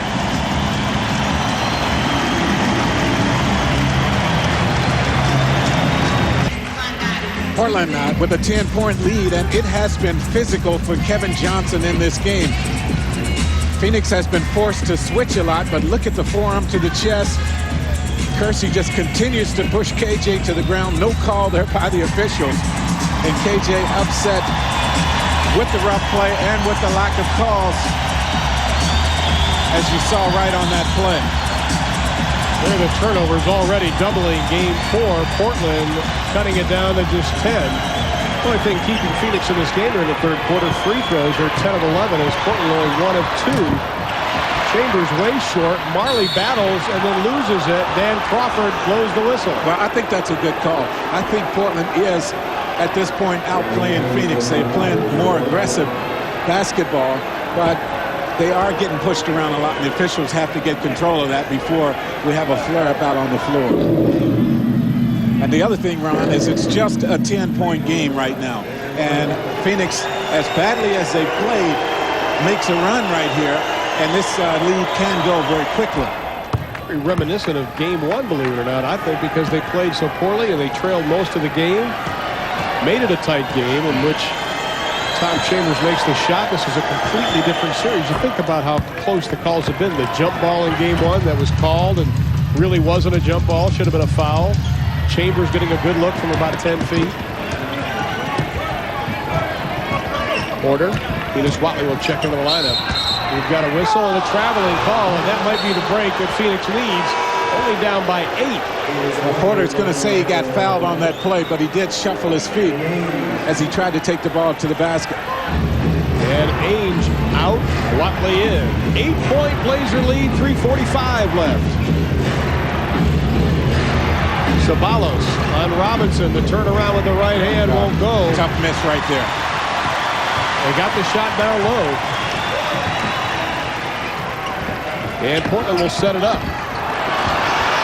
Fans Fans wanted a foul on Marley. Now Ceballos and Robinson going at it down low. Drexler quiets both of them. Another one of those opportunities that Portland comes back and takes advantage of an easy miss or turnover. Drexler with 21 for the ball game brings Tim Perry up off Phoenix's bench. Inside to Chambers, gets Williams up in the air. Count the basket, we have a whistle. Chambers doing a good job that time moving without the ball, and Chambers normally does not play real well in the matchup against Buck Williams. Buck does a good job of pushing him around, keeping him away from the basket, but he did get the step on Williams that time. Williams picks up his third personal foul as Steve Burt checks in for Hornacek. Now watch here. You'll see see Chambers there with the pump fake, the quick step to the basket, and then the ability to get that one to go down. 14 for the ball game. For Chambers, give him one more. And the lead is down to just 7. With a win, the Blazers advance to the finals of the Western Conference with Utah. A loss by Phoenix ends the career for Cotton Fitzsimmons as head coach of the Suns. Robinson, he's got it. Quickly, Burt blows by the defense. Perry forces the shot up. Count the basket, no foul. Well, I thought that should have been called an offensive foul, but it's good to see Perry come on with the basket. Phoenix needs something from their small forward position here in this game. Chambers and Williams battling underneath. Porter finally gets it down low to Williams. Williams faces up, goes in with the right hand, and Chambers commits the foul, his third. Buck Williams has the ability to bait his opposition into a mind game, and then he's so smart, he takes advantage of them a lot of the time. Chambers, I think, trying to get into a body pushing match with Buck Williams, and I don't know if he'll win that matchup. Williams misses the first. Williams #1 in field goal percentage this year in the NBA. Porter goes out. Robert Pack comes into the lineup, a rookie out of Southern Cal.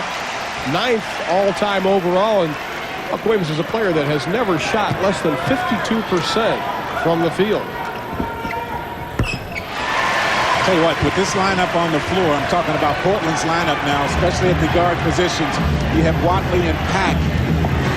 If Phoenix is going to get something done, this is the time that they must do it. They have to start scoring here. Well, Burt goes in the lane, dumps it off to Perry, doesn't get the jam. The foul will be called on Robinson, much to the dismay of 12,000 plus. I think you will see that the Phoenix guards, Burt and KJ, will be able to break the guards down for Portland, get to the paint area, and either get some good shots or get some shots for their teammates, as you saw right there.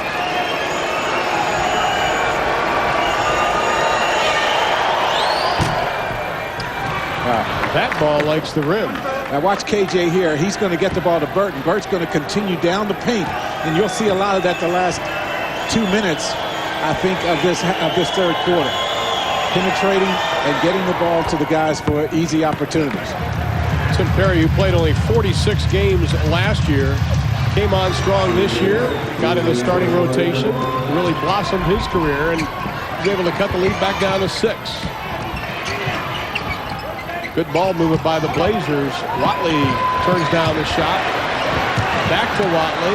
On the drive, and the former star of Alabama can't get it to go. Pack has not made a field goal here in this series. 0 for 5, so he's not going to be willing to put the ball up. Fans wanted to travel. They don't get it. Fighting for the rebound, and it'll end up in a purple jersey. Burt to Marley. To the hole for the basket. Well, I don't know about this lineup on the floor for Rick Adelman. The lead is just 4. The only guy right now that can give him some scoring, consistent scoring from the outside is Clyde Drexler. And he's playing inside. Williams, though, with the left hand on the drive. 12 for Williams. Johnson beats Pack inside to Burt, who misses the layup. Yeah, you can't miss those trying to get back in the game. Drexler kicks it off his foot. It'll belong to the Suns.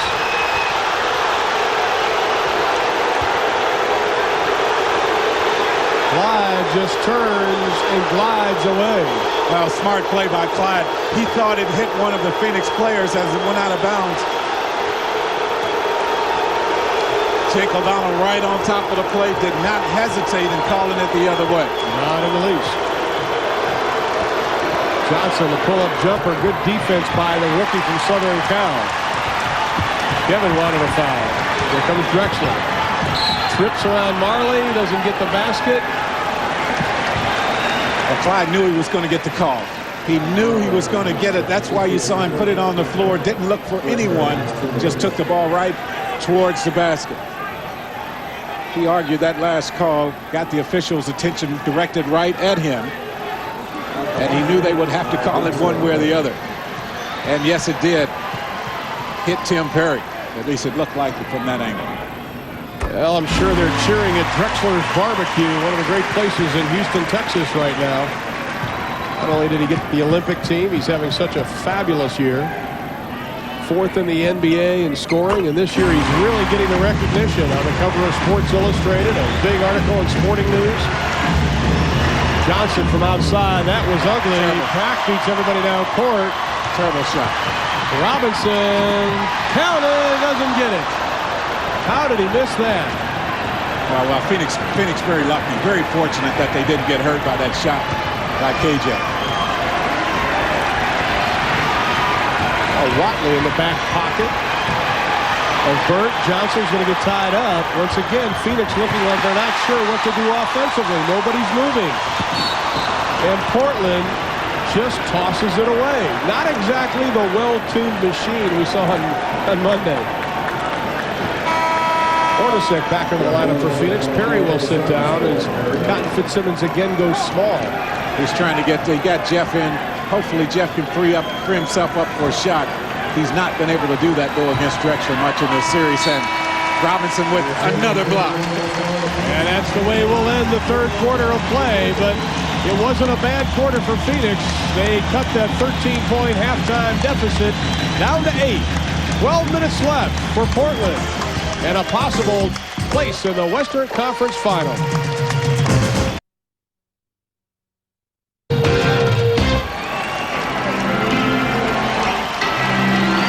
Blazer mania as we go to the 4th and final quarter of Game 5, and the Blazers lead it by 8. A low-scoring third quarter. They are standing at the Coliseum.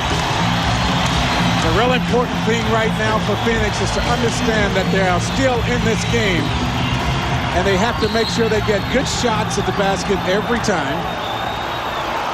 Kersey with the foul, and I thought he had made a pretty good defensive play. That is his 3rd personal foul. Here it is again. Hornacek with the penetration. Kersey coming over with the help. Got ball, but did get somebody.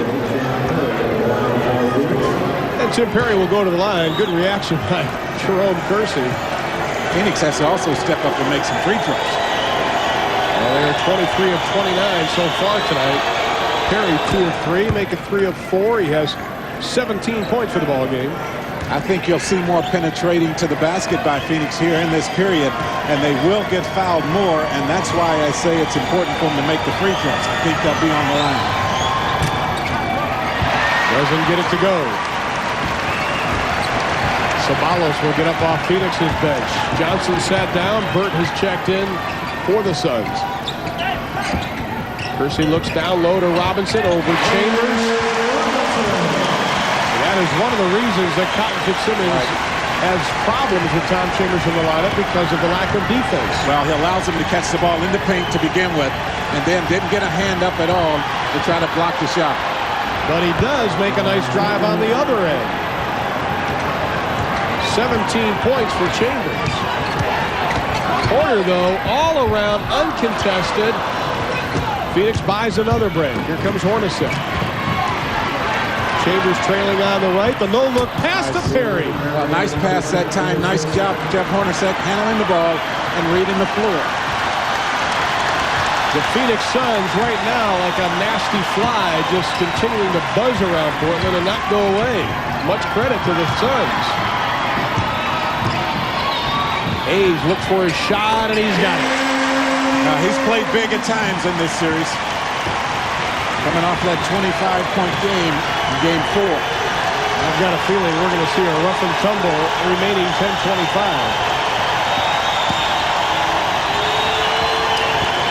Shot clock at 7. Hornacek stops and pops, and he nails it. You can tell the difference, the confidence level when Clyde Drexler is on the bench.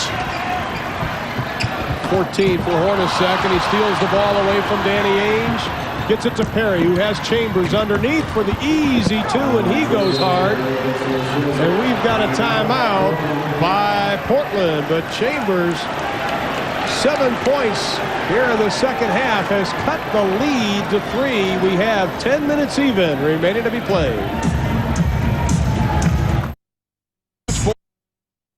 And Duckworth at centers. Big Duck getting the best of that. Points in the paint right now. The Blazers own the lane. But the thing is, Lang has been able to give Phoenix some minutes. He's been on the floor, has not been in severe foul trouble, as it's been the case in a lot of playoff games so far. Now you'll see Phoenix here coming up playing some defense of their own, and then they get out in the fast break, execute, looked like Portland in the first half here. Chambers, and he got hit by Pack. Chambers thought he should be on the line right now. He is not. Well, Phoenix last lead was at 42-41. In that second quarter, they are within 3 right now.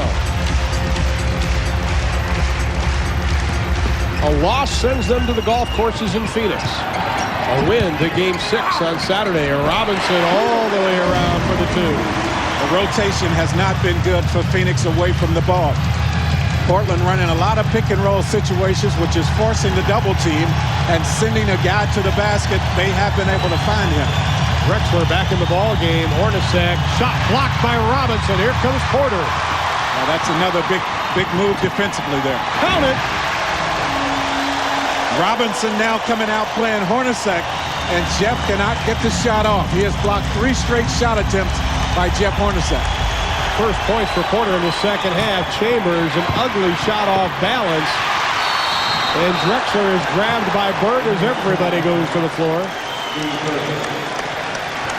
Burt's first, but what a shot by Tom Chambers. Falling away off balance, and Cotton says it all.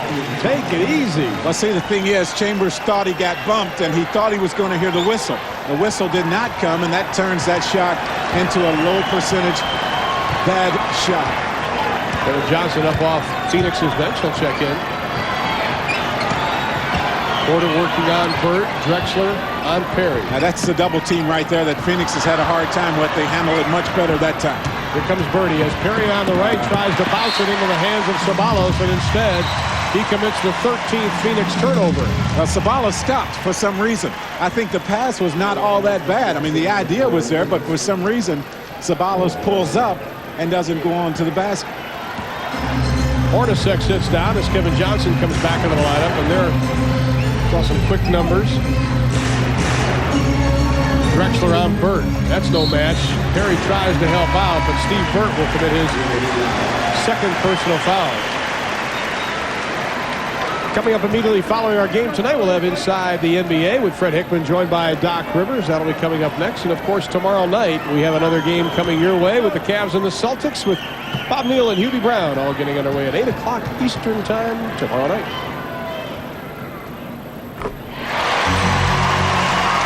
We were talking to some of the coaches before the game, and, you know, Cotton Fitzsimmons has a great deal of respect for Clyde Drexler, a young man who came out of Houston back in the draft of '83, and most people question whether or not he had a jump shot, if he could handle the ball or pass. He has improved greatly on all of those. Oh, that's what makes good players great.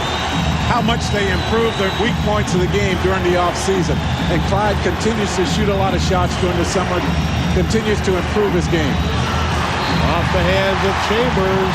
No, Jake O'Donnell said it hit Jerome Kersey, so Phoenix will have it. 7 on the shot clock. The Blazers have turned it up defensively again, and Phoenix once again looks like they're very unsure of what they want. Ceballos, the big drive, blocked by both Kersey and Drexler, and here come the red and white. All the way. Timeout, Phoenix.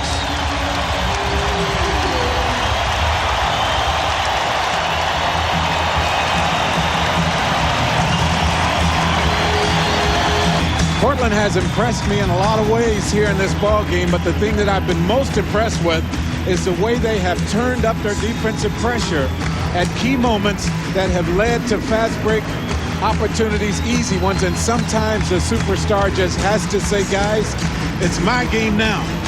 And Clyde has done that the last 2 or 3 minutes. If you're wondering about Clyde Drexler's reaction, that is Clyde Drexler. He's a very low-key individual, able to keep everything in perspective, and the Clyde-o-meter almost in the red. A 9-point lead is down to 7. Or is down to 9. I take that back. And KJ wants the foul. He said he got hit on the elbow as he released the ball. Phoenix cannot waste energy complaining about calls right now when they're down by 9. You cannot.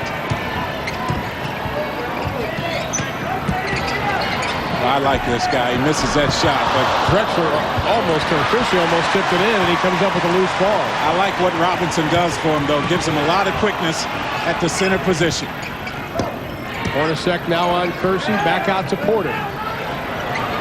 Drexler being guarded by Perry. Porter dishes inside. Shot clock at 6. Robinson, the off-balance shot goes. He's the first guy since Sam Bowie back in 1985 that has blocked over 100 shots for Portland, so he does it on both ends of the floor. Inside of 7 minutes. Johnson fakes the pass to Perry and takes it strong. Tell you what, Portland doesn't mind having KJ score points right now, though, because that means no other guy for Phoenix involved in the offense. 11 points for Johnson. Robinson loses the handle. Shot clock says 8. Portland still has the basketball. Saw Phoenix make their run as they did in game 1. Tough shot there. But Portland has withstood the little surge, and that's the key in playoffs. Perry needs some help. Hornacek on Porter. He gets the best of him. We have a whistle and a tripping call by Dan Crawford. Rick Adelman shows his dismay.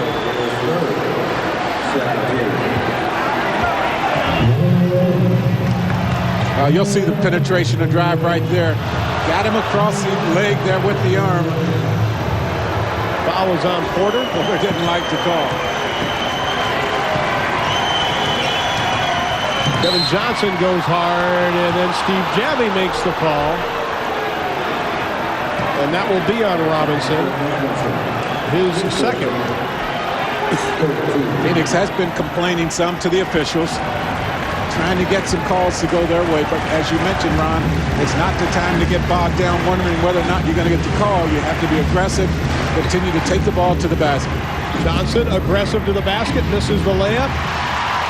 Terry Porter has one man to beat, Perry, who molests him. No basket, but it'll be a 2-shot foul.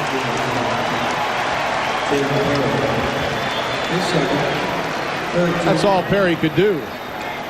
Well, I'll tell you what, Porter made the nice pass behind his back to Robinson, and Robinson took the ball to the basket. The crowd erupted. It might have been Kersey taking it to the basket. Watch right here, Kersey filling the lane. Porter looks over, sees him, so they will still get 2 free throws. Terry Porter goes to the line, his first trip tonight to the stripe. Well, I just like the way Portland has been able to turn up the pressure defensively. And Steve Burt will come into the lineup. Kevin Johnson is going to sit down, and I tell you, he gave a look to Cotton Fitzsimmons like, what are you taking me out of the lineup for? Well, I'm thinking the same thing. I mean, he did a double take, and then Cotton maybe giving one of his last lectures / strategy to Kevin Johnson. I'll do it from the floor. Leave me in there. Call me over there. I've got 2 free throws coming. Call me over there and talk to me. But he is going to put him right back in the game. Kevin slowly walks back into the scorer's table to check in. Bird dishes off inside. Perry rejected by Robinson. The ball is loose. Here comes Kersey. That's why I like Robinson. On both ends of the floor, he's got such a lively body. I mean, he is always around the ball. The Blazers sensing the kill. Can they put Phoenix away? They lead it by 10 right now. That's a big trip defensively for Phoenix. Drexler should take Perry off the dribble. There he goes. Wow, how easy was that? Misses his shot almost too easy. You knew that was coming. Yeah, you knew he was going. Burt finds some daylight, takes it in strong with the right hand. So the rookie who played in Oklahoma City of the CBA earlier this year gets his first two tonight. Cotton gives him a lot of minutes, and they feel like he is the perfect backup for KJ at the point guard spot. Not a guy that has to play a lot of minutes. He can be effective coming off the bench very quickly. Chambers swaps it away, but Drexler with two. Clyde Drexler now needs just one more point to pass Don Nelson on the NBA's all-time playoff scoring list. Burt again with the drive. This time it won't go. 1,581 points for Clyde Drexler.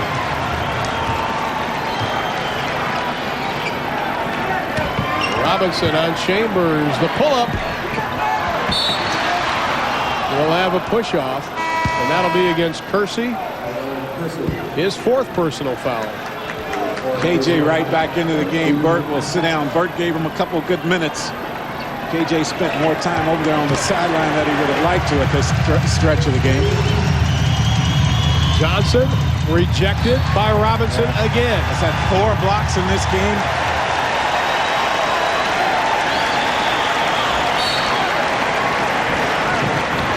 Marley triggers the inbounds pass. And he had 2 blocks on one series. Right. Johnson out top to Marley for 3 off the mark. Rebound, Drexler to Ainge, has Porter on the right. To Kersey, rejected by Tim Perry and Hornacek. Tied up by Danny Ainge.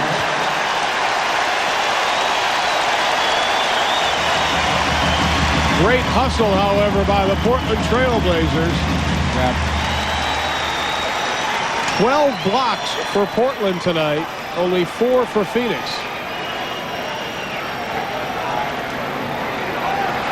Now let's see if Woody Harrelson is right. Nah, they both got up there. It's all relative, you know. You have to look at who was jumping that time. We've got a timeout, and the crowd senses they're going to the Western Conference Final, but we still have 3:59 left. 3:59 left in the ball game, a 10-point Portland lead. Well, you'll see KJ right here going to the basket, and it has been Robinson who has been effective right here, putting the brakes on Phoenix's attempt at offense in the last 4 minutes. Phoenix has 1 rebound. Portland has 8, and that's the reason why Portland has been able to build this lead back up to 10. There you see the block shots. Also, Robinson has the white headband on, according to Danny Ainge's theory. That means he will play defense. And he did.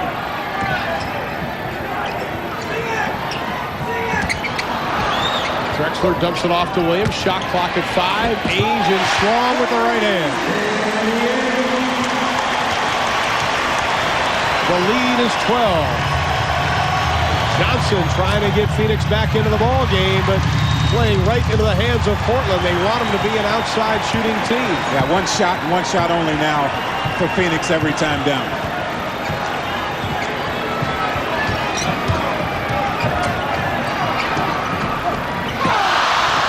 The pass right into the hands of Hornacek.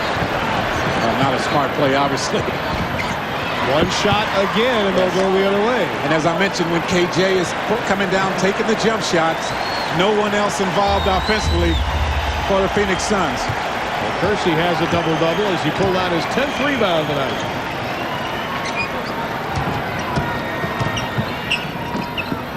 Outside, Ainge, the 3 goes down.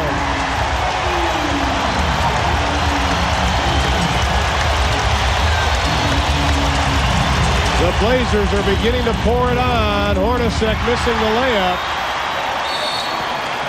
And we've got a whistle and a frustration foul by Jeff Hornacek. I think you're right. It's been a tough series for that guy. Yes, he has had a big game or 2, but he has had to work for every point except in game 3. Ainge tries to beat the double team, goes down hard inside Drexler. The touch pass to Williams, but he will be fouled by Perry. And you sense from the very beginning, Jack, that Phoenix did not have a lot of emotion, and especially they were not aggressive. They were not. They allowed Portland to establish the tempo, and they have done it here in this game. You saw him on that last play right there, and you see Porter's reaction as he goes to the bench.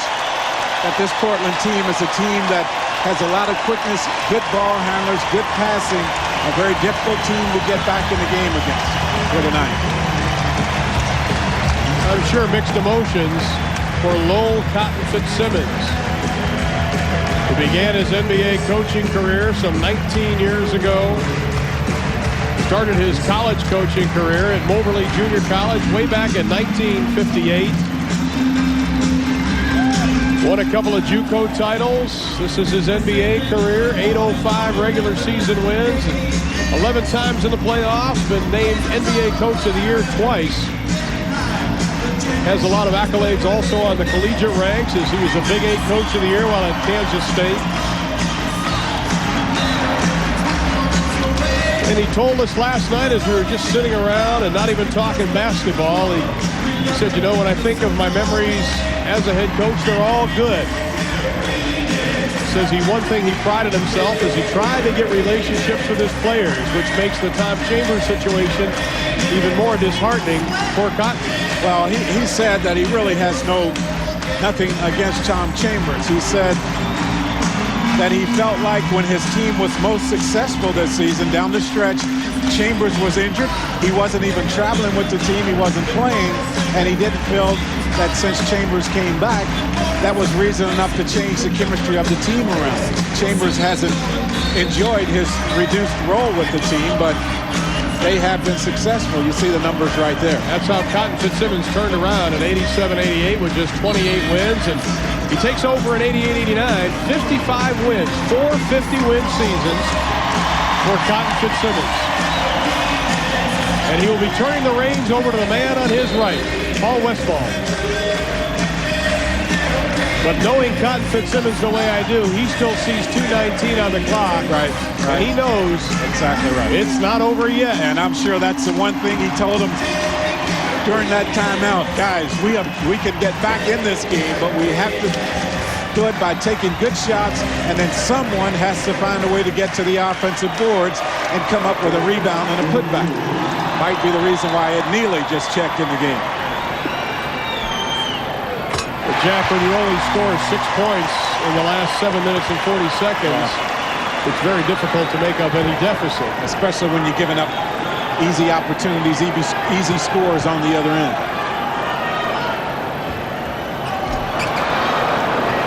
The lead is 16 during the 2-minute mark. Game 5.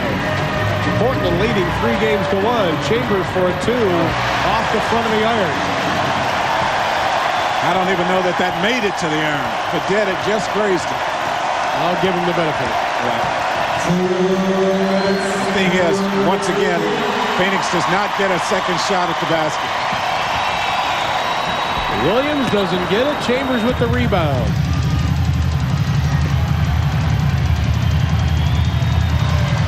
Marley for 3, and he drains it. So Marley, who has been relatively quiet here in the second half, only 7 points, 15 for the ball game, and they really needed him to produce more, along with Jeff Hornacek. Ainge gets around Hornacek. Little keep away. Shot clock at 6. Well, they'll use as much of the clock as possible, then turn it over to Clyde, let him create. And he is the all-time NBA playoff scoring leader. Yet another reason why he deserves to be on the Olympic team. Jeff Hornacek isn't calling it quits yet. The lead is 13. I wonder what is going through the mind of Cotton Fitzsimmons right now.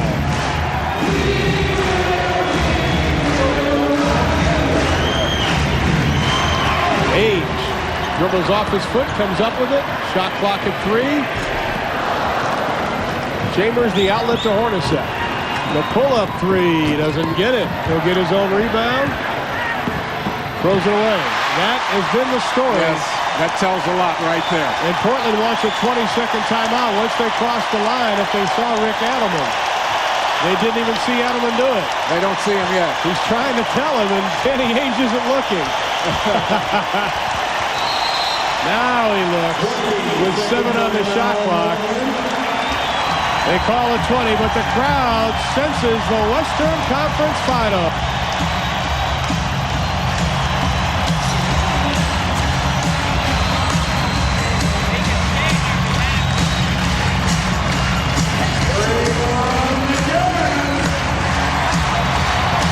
This city, it is a passion for this team. Not only the city, the state of Oregon. Everywhere we've gone, Jack, between the airport and here, all you see are red, white, and black signs with Go Blazers. Banners on the smaller buildings as well as the taller buildings. I mean, everywhere you look, you see banners. And I'm sure Cotton's going to tell his team after this game, guys, you have no reason to feel bad about getting beaten by the best team possibly in the NBA. And in his estimation, the best team in the West. He said that from the beginning. Porter's 3 won't go. Now the question is, how does Portland match up with Utah, who are waiting in the wings? Johnson inside, goes down hard, and we have a foul. Well, that's going to be a good series, and I think the thing that will make all the difference in the world in the series against Utah and Portland is a team that can control the tempo. I mean, you have a serious contrast here when you talk about the Jazz and the fact that they like to keep the ball in the half court, make it a half-court game. And Portland likes to obviously get up and down the point, up and down the floor, put as many points on the board as possible.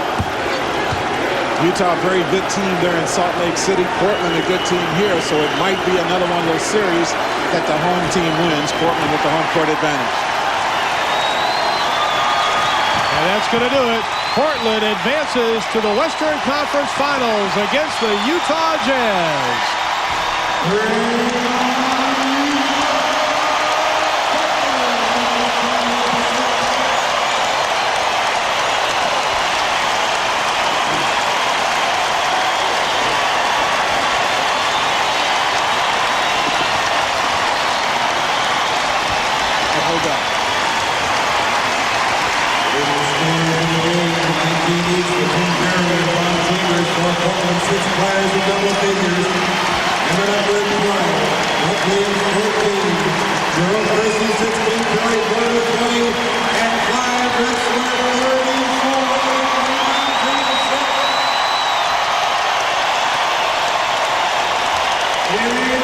Mixed emotions for Cotton Fitzsimmons. Teary-eyed, he heads to the locker room. His head coaching career at Phoenix is now part of Suns history. Once again, our final score, the Blazers win at 118-106. They win the best-of-7 series, 4-1. And the newest member of the 1992 United States Olympic team is with us now. Clyde Drexler, 34 points, 8 rebounds, 8 assists. Clyde, you guys wanted to put him away tonight. You didn't want to take a step back, and you did just what you wanted. Well, we came out, we were poised, we played under control. I think we were very much into the game. Our intensity was super, and just a great overall game. Clyde, I was really impressed at times with the defensive effort. I mean, it looked like you guys turned it up every time the Suns made a run, and I think that is becoming the mark of this team, defensive pressure. I think the defense has been the key for us all season long. Our offense has had spells where we haven't been able to score because we were not executing properly, but our defense has given us a chance to win most of the games. Clyde, the fact that you were at the University of Houston, you had an NCAA championship just about taken away from you. You had a shot at an NBA championship. How special is this year for you now? Well, this is what you play for each and every year. You play for an NBA championship, and until you get it, there's going to be a thirst, and you got to quench that thirst, and I hope this is the year. Clyde Drexler, I know you have not had a chance to think about the Utah Jazz, but they are sitting there waiting for you. They are right now realizing that they will have to play you guys. What do you see in that series? Well, they're a very good team. They've had a great year. We have a lot of respect for that team, but it's a team that we feel we can win if we play well in that series. I think the key in that series, once again, is going to be what we do on the defensive end. Well, Clyde Drexler, on behalf of TNT, congratulations on not only a fabulous year, but also being named to the 1992 Olympic team. And I know you've been real calm about it and everything, but inside, I'm sure your heart is pounding pretty hard right now. I'm very happy. It's just a great honor. I think I've had a lot of support on the national level, but I think it all started here locally. So I'd like to thank all those people who have given me support for the last 6 or 7 months, because it's been a hard time. It's been a lot of questions being shot at me from everybody, and it's been a long period to answer questions that were beyond your control. So that was a tough period for me. One more thing you might not be aware of, you passed Don Nelson tonight for the all-time scoring list in the playoffs, so we have to congratulate you for that also. What about Cotton Fitzsimmons? His last game as coach of the Phoenix Suns. He saw him talking to all the players after the game. Cotton has been great for the game. I think Cotton has had a very successful Phoenix Suns club the last 3 or 4 years, and he deserves a lot of credit. Well, you talk about thanking all the people for the support. Thank you. Thank you, yes. For all the fun you've shown us and all the excitement you've given us, especially this year. We've had some great games. It's a great game, guys, and whenever you got two teams that play at a very high level, you're bound to have a very good game, and that's what this sport is all about. Competition at its best, but sportsmanship last but not least. And I did plug Drexler's Barbecue, okay? So when I go to Houston now, I expect a comp meal at least out of this, all right? And since I was with him, I get it free too. All right, Clyde Drexler as the Portland Trail Blazers advance to the Western Conference Finals against Utah. Now let's go to our studios in Atlanta with Ernie Johnson. EJ, this is one class gentleman sitting next to us. You're very right, Ron Thulin, and always putting in that bid for those free refills on iced tea, too, man. You never stop. Ron Thulin, Goose Gibbons out there. What an emotional night of playoff action here, folks. We had 3 teams who could have clinched tonight. 2 went ahead and did that. The Portland Trail Blazers with a 118-106 win over Phoenix. And earlier tonight, we had bonus coverage of this one as it went down to the wire. Utah pulling away to win 111-100 over the Seattle Supersonics. They win that series 4-1, and for the first time ever, Utah advances to the Western Conference Final. Now, the story in the East, it ain't over yet, folks. The New York Knicks 100-86 over the Chicago Bulls in a thriller. Patrick Ewing, bad ankle and all, scores 27 points. New York and Chicago head back to Chicago Stadium on Sunday for deciding Game 7. You'll see all the highlights of what's going on tonight inside the NBA next here on TNT. Fred Hickman, Doc Rivers, so many highlights, you will be begging those guys to stop. Tomorrow night here on TNT, we're back at you. Game 6 of the Cavs-Celtics series. Cleveland with a 3-2 lead, trying to close it out on the parquet at Boston Garden.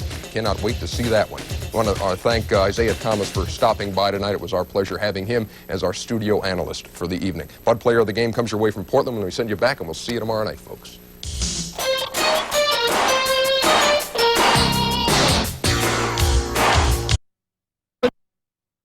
Consecutive year advance to the Western Conference Finals as they defeat the Phoenix Suns handily tonight. The final 118-106, and our Budweiser Player of the Game, no question about it tonight. It's Clyde Drexler, 34 points on 14 of 22 from the field, 8 assists, 8 rebounds to go along with the number.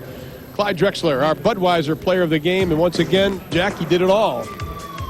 He's that kind of player. He's been everywhere all throughout the series, and it's nice to see the guy on the Olympic team very gracious in receiving that honor. I'll be sure to stay with TNT as NBA action continues tomorrow and tonight. Immediately following our game, it's Fred Hickman and Doc Rivers on Inside the NBA. And then tomorrow night, we'll have the Cleveland Cavaliers and the Boston Celtics. That'll get underway at 8 o'clock Eastern time right here on TNT. Once again, our final score, Portland advances to the Western Finals against Utah, 118-106 over Phoenix. For Jack Givens and our entire crew in Portland, Oregon, I'm Ron Thulin. Thanks for watching, and good night, everybody.